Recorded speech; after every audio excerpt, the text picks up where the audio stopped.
Everyone, this is the card we're going to start with. We're on page 309. Welcome. Thank you all for being here, for clicking on this video, getting into it. Page 310. My bad, 310. Good grief. You saw the title, and I didn't even write it right. No do-overs. Let's go. Take that card and flip it over on your space. Now, have a highlighter. Have a couple of different highlighters ready. I'm going to use yellow and pink. And let's add some detail or information. This video is about the converse of our statements. If you haven't watched the previous lesson activity 3 videos from page 307 through 309, please do so. Reminder, we're on page 310. Here we go. I'm going to highlight things that mathematicians will do. We are going to reason abstractly and quantitatively. We're going to construct viable arguments and critique the reasoning of others.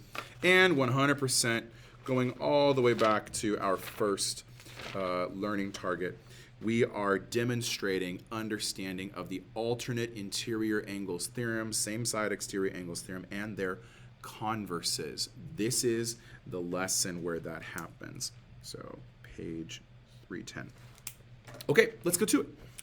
Write the converse of the alternate interior angle theorem. Well, I got to tell you, converse literally means that you take the if, then, pausing for a highlight, and you switch them around. What was if becomes the then. What was the then becomes the if. So keeping that up here for my records, if the alternate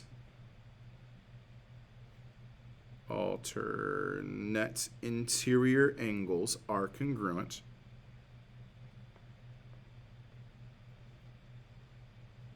then the lines are parallel. The two lines crossed by a transversal are parallel.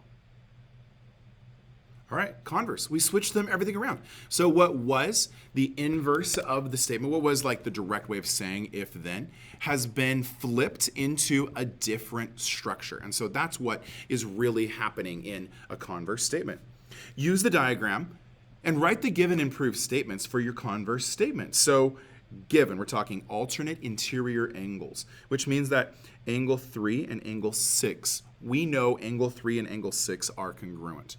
And then also we know angle 5 and angle 4 are congruent. That's what we're starting with. It's reverse psychology, if you will, of our previous conditions. But here we go, given. I think actually I need my camera. No. Okay, given. Angle 3 is congruent to angle 6. And also, angle 4 is congruent to angle 5. But I'm only going to focus on angle 3 and angle 6. I don't really need to see that the other angles are there. Okay, we're going to prove W is parallel to X. So it's the flip, right? In the previous lesson, we said the other direction. We said the lines are parallel. Prove the alternate interior angles are congruent. The converse says switch that logic around. What if we don't know the lines are parallel, but we do know that there are alternate interior angles that are congruent? Cool. Okay, well, I'm going to write this as a flow chart proof, right? I think a diagram as a flow chart proof will be sensible. Let's go. So I'm going to first of all say angle 3 is congruent to angle 6, and that is given. I'm also going to say that angle 2 is congruent to angle 3. And that's kind of like out from the, out of the corner. Angle 2 is up here. But angle 2 and angle 3 are congruent because they are vertical angles. Now, if I take those two statements and I funnel them together, I can find out what's common between both of them. And so they both point to the fact that they both have an angle 3. So that means that angle 6 is congruent to angle 2.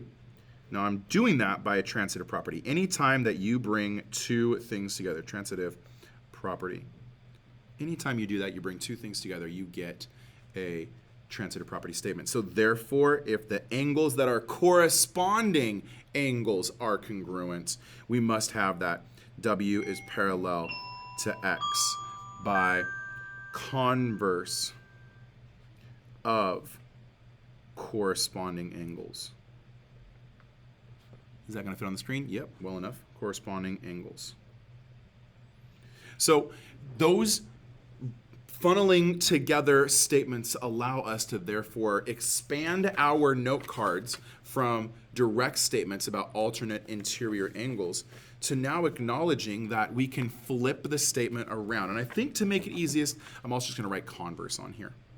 That is it for page 310. 310. This lesson continues with same side interior angles and their converse. We're going to go ahead and acknowledge that you have continuation lesson to do. Thank you for watching this video. Thank you for clicking through and learning some more mathematics on a daily basis. We'll see you in the next video. Bye.